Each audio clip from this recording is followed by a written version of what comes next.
Either way, time will pass. You cannot change what has already been done. So what are you going to do? Are you going to choose to dwell on it and reinforce that even more to your identity and into your reality? Or are you going to be like, listen, this already happened. I can only be free in the present moment. I'm going to live in the present moment. I'm going to grow. I'm going to view this from the lens of growth, from love, from transformation. There's two different people.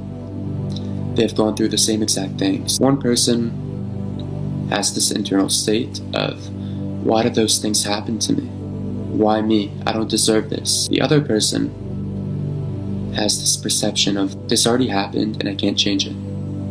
So I'm going to learn from it and I'm going to grow from it. What is this trying to teach me? Why did this happen for me? How can I build myself up from this?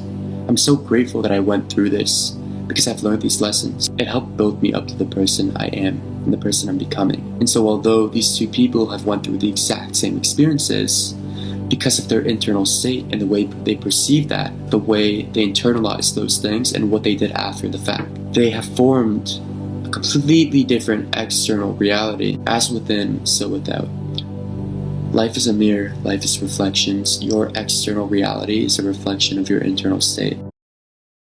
Life is built on the foundation of change. What's the opposite of change? Stagnation. And life doesn't happen when things are stagnant. There needs to be an exchange of energy, an input and an output, an inhale and an exhale, an internal and an external. You're not depressed, you're stagnant. We are free-flowing beings.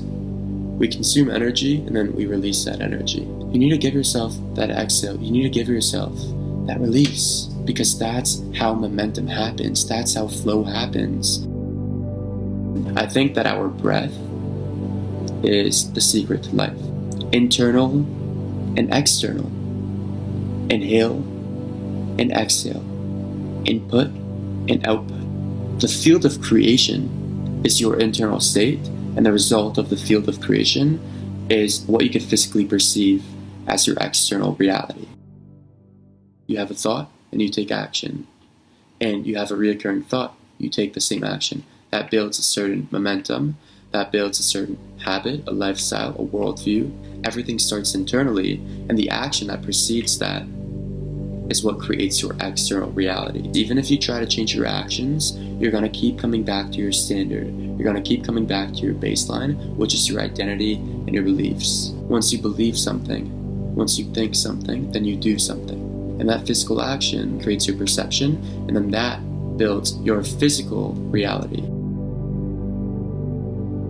Your life experiencing itself. We were all created, and we are all extensions of our creator, like drops within the ocean. So the ocean itself would be source, and the drop would be us. So we're extensions of that, like cells within a body. The body itself would be source, and the cells would be an extension of source. This is kind of like a fragment of the whole. That basically means that we are all connected, because all forms of life, we all share energy, we all share this in common. The body does not indicate if you were in the state of being alive or dead. If it were to be our body, then the moment you would die, your body would disappear. And so therefore, we know that life is not defined by our external features. It's not defined by the things we could physically perceive and the things we could physically touch. Rather, it's defined by our internal state. Our energy is what determines if we are in the state of being alive or dead. I know I just said if you're in the state of being alive or dead, but truly, you never die, because we've just established that you are not your body. You are your energy in your purest form.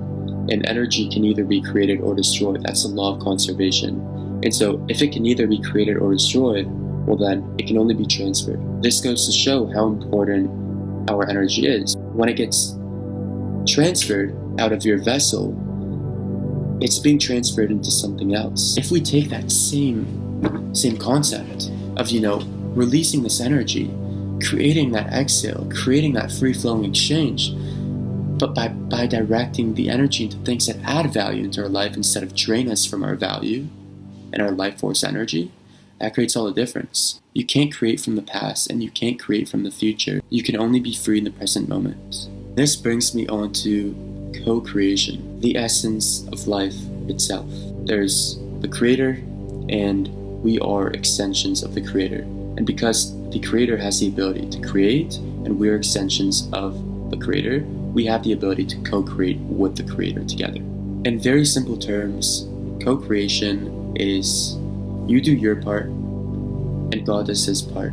And both of these parts together form your reality. Through becoming, through your choices and through your actions, you choose which path you want to be aligned with. Based on those choices that you make, God then does his part. Things that are in your control are in your part of co-creation, and things that are not in your control are in God's part of co-creation.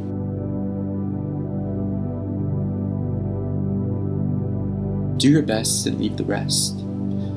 Take the actionable steps that are in your control to the best of your ability. Live in the present moment and love the journey. Let go of everything else.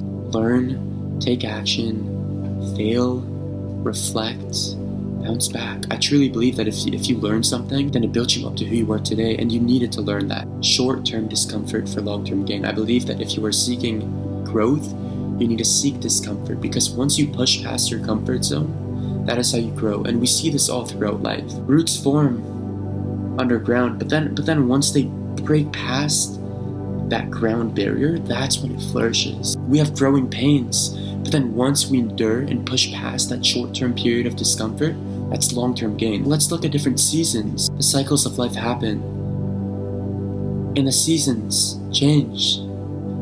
You're in a season right now. This moment in time is temporary. Every time you choose not to live life to the fullest in the present moment, you're choosing existing over living. If you didn't know how you ever looked like, but from the moment you were born, you just knew that you were meant to do great things, then you would find a way to do great things, because you would align your reality to that expectation. It would be so ingrained in your subconscious mind that this is who you are, this is the type of person you are, and you would align your reality to that expectation through your choices, through your actions, through becoming. The way we view the world creates the world we see. The way you view yourself creates yourself. Your external reality is a reflection of your internal state. As within, so without.